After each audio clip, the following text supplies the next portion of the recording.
We're promising an invincible national defense, but the BRAC Commission that was set up by the Pentagon recommended that 20% of U.S. bases could actually be closed.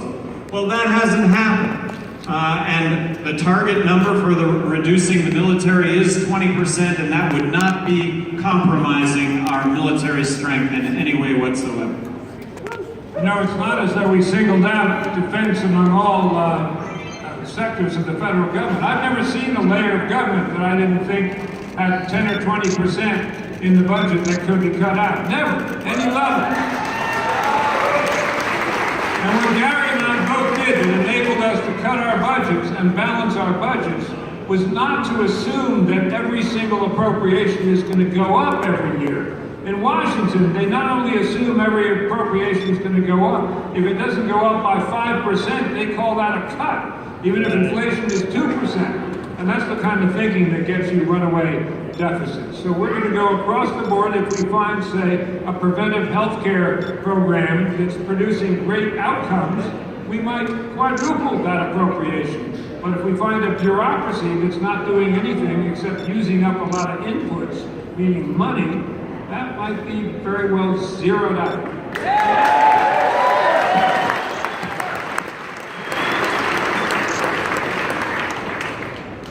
Hi, my name is Corey. I'm very interested to hear how you're planning to get to 15% by the debate cutoff. And I'm really excited to hear about it too. Well, right now, social media, we're reaching 27 million people right now.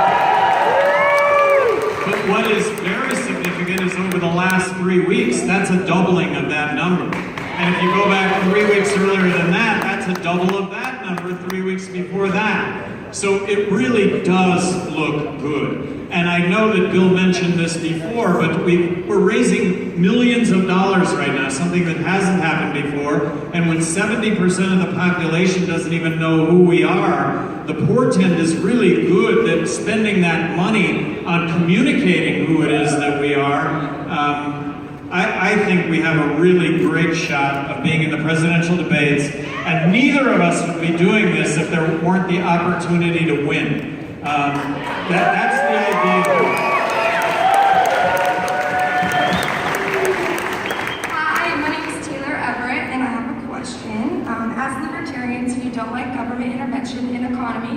With advances in autonomous technology and progress being made in artificial intelligence, does there come a point in time where the role for the government to protect jobs can be automated? Well, first of all, artificial intelligence, and maybe I'm not understanding the tail end of the question, but artificial intelligence, genetics, oh my gosh, I mean, it really is an exciting future. And when you look at, and I think also, maybe you're talking about disruptors. You know, the number one occupation in this country is driver. That's the number one occupation in this country, and in 10 years, I dare say that everything is going to be automated, and it's going to start with trucking. So, huge disruptor. I mean, but all good. I mean, the driverless car. Oh my gosh, I'm going to get to be an old guy, and I'm going to get to sit in my driverless car and say, take me to the grocery store, and I'm going to get there safely, and I'm going to come back, and there'll be sleeper cars. I predict that you know, you'll be able to get in your car, go to sleep. It'll find its way to plug itself in along the way. I mean, I just think the future is terribly exciting.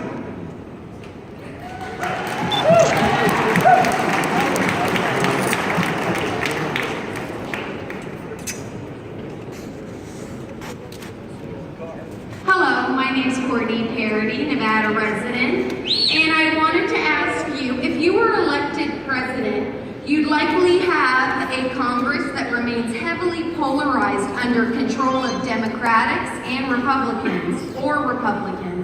What do you think you can accomplish with a legislature that likely has little interest in supporting your agenda?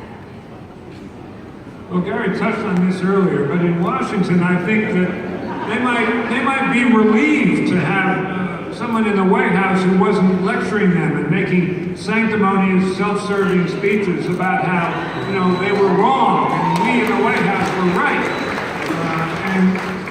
one of the charming things about Gary, and TV anchors have commented on this, is that he doesn't wade into a room and say, my way or the highway. He'll say, gosh, that's a very interesting idea, and I'm not sure I had that one absolutely right at all times in the past. And that would be, frankly, refreshing after years and years of hearing from presidents of both parties. Okay, we're sending this to Congress, and they can either do it our way, which is the right way, or they could be really, really stupid and not do exactly as we say.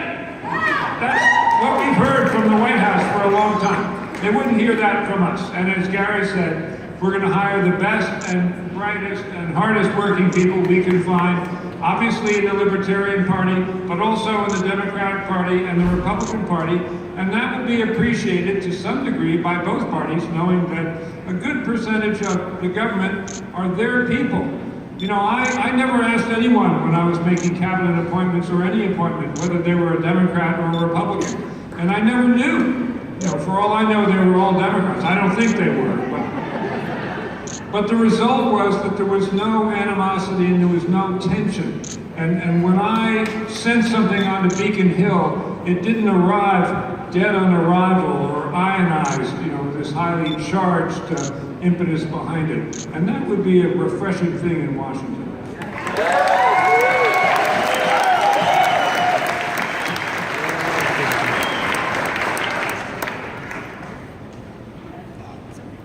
Governor Johnson, Governor Weld, thank you for being here. And the question I wanted to ask was, when the Libertarian ticket went to the presidency, what role do you think executive authority should be, and how should it be used? Should it be used the way that President Obama and President Bush have used it to circumvent Congress? If you're talking about executive orders are an essential tool of being the executive. So as governor of New Mexico, look, laws get passed and there's an interpretation on how you actually carry out that law, and executive orders on how you actually accomplish that. The question was asked earlier, what do you do about a divided Congress? Well, just for a second, pretend that nothing passes, nothing comes out of Congress. If you have certainty that rules and regulations are actually going to be about equal opportunity, that can happen, and executive orders to accomplish that. So executive orders are really a tool of the executive that you have to actually the go-between between the law and the actual administration and carrying out of that law. Do you know, I understand that the NSA was an executive order under Truman, Executive Order 12333.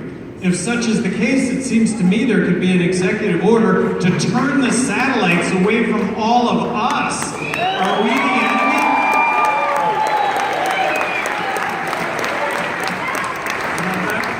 That is all true. A number of President Obama's executive orders have been highly controversial. People have criticized him as going beyond the proper boundaries of executive power. I was kind of sympathetic to his executive order on immigration, even though it was very controversial, because, you know, I felt sorry for those DACA kids, and Congress wouldn't act, and I thought Congress should have acted. Slightly more controversial are some of the executive orders in the environmental area, where people have argued that it goes beyond the statutory authority. And I think in general, you know, Gary and I being somewhat less pro-government and pro-big government than standard residents of Washington, D.C., we might sometimes be more conservative about executive orders than others might be.